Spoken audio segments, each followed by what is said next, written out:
ప్రార్థన చేస్తాం.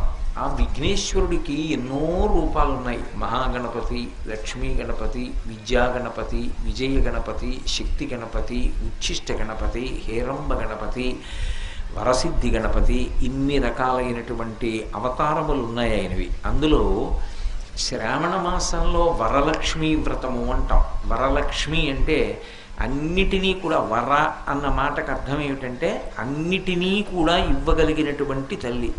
సిద్ధలక్ష్మీర్ మోక్షలక్ష్మీర్ జయలక్ష్మీ సరస్వతి శ్రీర్లక్ష్మీర్ వరలక్ష్మీశ్చ ప్రసన్నా మమ సర్వదా అని శ్రీ సూక్తం. 6 లక్ష్ములు అని. అందులో సిద్ధలక్ష్మి, మోక్షలక్ష్మి, జయలక్ష్మి, సరస్వతి, శ్రీలక్ష్మి, వరలక్ష్మి, చిట్ట వరలక్ష్మి.